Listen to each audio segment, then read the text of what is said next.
आने वाले समय में आ रही है एक अत्यंत महत्वपूर्ण एकादशी जिसका नाम है देवशयनी एकादशी। ये ऐसी एकादशी है जिस दिन से भगवान श्री विष्णु योग निद्रा में चले जाते हैं और उसके बाद चातुर्मास का आरंभ हो जाता है। हमारे वैदिक पंचांग के अनुसार आषाढ़ मास के शुक्ल पक्ष की एकादशी को देवशयनी एकादशी कहा जाता है और क्योंकि इस दिन भगवान विष्णु योग निद्रा में जाते हैं इसीलिए इसे देवशयनी, हरिशयनी या फिर पद्मा एकादशी के नाम से हम जानते हैं।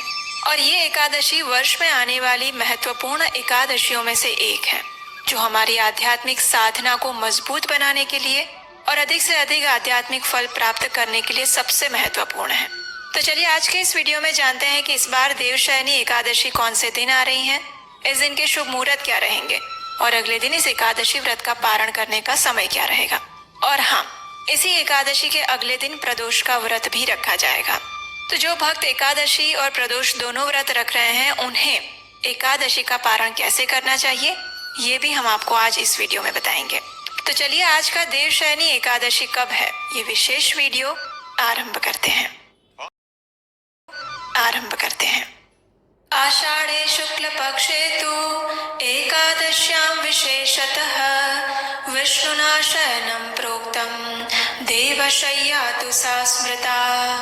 पद्म पुराण के उत्तरखंड में कहा जाता है कि आषाढ़ मास के शुक्ल पक्ष की एकादशी के दिन भगवान विष्णु 4 महीनों के लिए योग निद्रा में चले जाते हैं और इसीलिए इस काल को देवताओं का रात्रि काल माना जाता है और इसीलिए इस समय के दौरान कोई भी शुभ या मांगलिक कार्य नहीं किए जाते अपितु अधिक से अधिक आध्यात्मिक कार्य संपन्न किए जाते हैं। और इस बार ये देवशयनी एकादशी आ रही है 25 जुलाई 2026 शनिवार के दिन। इस बार एकादशी तिथि का आरंभ हो जाएगा 24 जुलाई 2026 सुबह 9:12 से और एकादशी तिथि समाप्त होगी 25 जुलाई 2026 शनिवार के दिन सुबह 11:34 पर। उसके बाद द्वादशी तिथि आरंभ हो जाएगी। उदया तिथि के अनुसार अगर देखा जाए तो 24 जुलाई को भले ही सुबह में एकादशी शुरू हो रही है लेकिन सूर्योदय के समय में हमें एकादशी तिथि प्राप्त नहीं हो रही है और इसी कारण से इस बार देवशयनी एकादशी व्रत का पालन सभी लोगों के लिए 25 जुलाई 2026 शनिवार के दिन ही किया जाएगा। आइए अब इस दिन के विशेष मुहूर्त देखते हैं। देवशयनी एकादशी के दिन प्रातः ब्रह्म मुहूर्त का समय रहेगा सुबह 4:16 से लेकर 4:57 के बीच में और सूर्योदय होगा सुबह 5:38 पर। प्रातः काल में भगवान श्री विष्णु की पूजा अर्चना करने का समय रहेगा सुबह 4:36 से लेकर 5:38 के बीच में और संध्या काल में भगवान श्री हरि की पूजन अर्चन का समय रहेगा शाम 7:17 से लेकर 8:19 के बीच में और सूर्यास्त का समय रहेगा शाम 7:17 पर। इस दिन अभिजीत मुहूर्त का समय रहेगा दोपहर में 12 बजे से लेकर 12:55 तक और अमृत काल रहेगा रात्रि में 9:41 से लेकर 11:29 तक। विजय मुहूर्त रहेगा दोपहर में 2:44 से लेकर 3:38 के बीच में और इस दिन राहु काल का समय है सुबह 9:03 से लेकर 10:45 के बीच में। तो इसलिए अगर आप देवशयनी एकादशी के दिन से अपने चातुर्मास के व्रत संकल्प नियमों का पालन आरंभ करने वाले हैं तो राहु काल शुरू होने से पहले ही अपने इस चातुर्मास के संकल्प और पूजा विधि समाप्त कर लें, यानी कि सुबह 9:03 से पहले ही अपने सारे संकल्प, स्थापना इत्यादि जो भी कार्य आप कर रहे हैं उसे संपन्न कर लें। राहु काल के दौरान कोई भी शुभ या मांगलिक कार्य नहीं किया जाता, अच्छे कार्य की शुरुआत भी नहीं की जाती। इस बार देवशयनी एकादशी के दिन भद्रा का वास भी रहेगा लेकिन ये भद्रा का वास स्वर्ग में होने के कारण पृथ्वीवासियों के लिए कोई अशुभ फल देने वाला नहीं है, इसलिए आप निश्चिंत रहकर आप इस देवशयनी एकादशी व्रत को समाप्त कर सकते हैं और चातुर्मास का आरंभ कर सकते हैं। कई भक्त जो है वो चातुर्मास व्रत का पालन पूर्णिमा से करते हैं, यानी कि आषाढ़ मास की पूर्णिमा से लेकर कार्तिक मास की पूर्णिमा तक वो अपना चातुर्मास पालन करते हैं। इस देवशयनी एकादशी व्रत का पारण करने का समय रहेगा अगले दिन, यानी कि 26 जुलाई 2026 रविवार के दिन सुबह 5:40 से लेकर 10:15 के बीच में। इसी देवशयनी एकादशी के दिन से गौरी व्रत का भी आरंभ हो जाता है, जहाँ पर कुमारी कन्याएं 5 दिनों के लिए माता पार्वती की विशेष पूजा अर्चना करती हैं और आने वाले समय में अच्छे पति की प्राप्ति हेतु प्रार्थना करती हैं।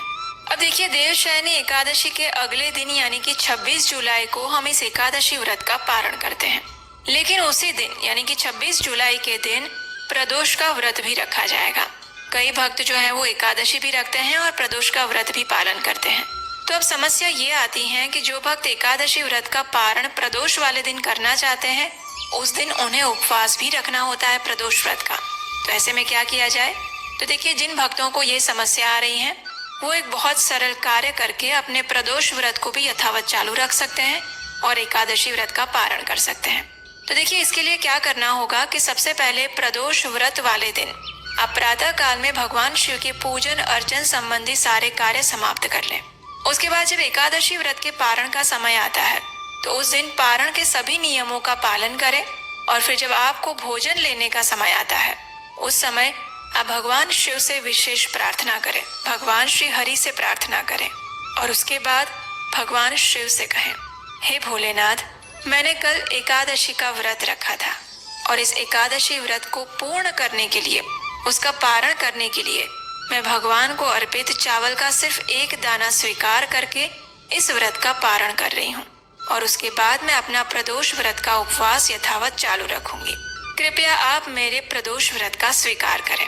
इस प्रकार भगवान शिव से प्रार्थना करके आप भगवान श्री विष्णु को अर्पित चावल का एक दाना लेकर अपने एकादशी व्रत का पारण कर सकते हैं और उसके बाद अपने प्रदोष व्रत को यथावत चालू रख सकते हैं। इस प्रकार आप एकादशी व्रत और प्रदोष व्रत दोनों का नियम पूर्वक पालन कर लेंगे। अब देखिए, ये देवशयनी एकादशी है जो अत्यंत महत्वपूर्ण है। हमारे शास्त्रों में वर्णन आता है कि इसी एकादशी के दिन भगवान श्री विष्णु 4 मास के लिए यानी कि श्रावण, भाद्रपद, अश्विन और कार्तिक, ये 4 मास के लिए वे योग निद्रा में चले जाते हैं और उस समय सभी देवी देवता भगवान श्री विष्णु की शरण ग्रहण करते हैं और ऐसे में भगवान महादेव यानी कि भगवान शिव जो है वो इस संपूर्ण पृथ्वी का कार्यभार संभालते हैं। तो इसलिए चातुर्मास का, वर्षा ऋतु का ये जो समय होता है वो हमारी साधना के लिए, हमारी आध्यात्मिक प्रगति के लिए सबसे महत्वपूर्ण बताया जाता है। ये ऐसा समय है जिसमें आप अधिक से अधिक प्रयास करके अपनी साधना को मजबूत बनाकर अपनी भक्ति में आगे बढ़ सकते हैं। तो इसलिए ये अपने स्पिरिचुअल बैंक अकाउंट को बढ़ाने का समय होता है। तो इसलिए इसका पालन भी विशेष रूप से करना चाहिए। इस समय के दौरान जिन नियमों का पालन किया जाता है उसका अनंत गुना फल अधिक होकर प्राप्त होता है हमें। तो प्रयास करें ये देवशयनी एकादशी जो है उसका पूर्ण श्रद्धा और नियम के साथ पालन करें। कुछ कठिन तपस्या करें, कुछ विशेष संकल्प लें और स्वयं को भगवान श्री कृष्ण की ओर आगे बढ़ाने के लिए तैयार करें।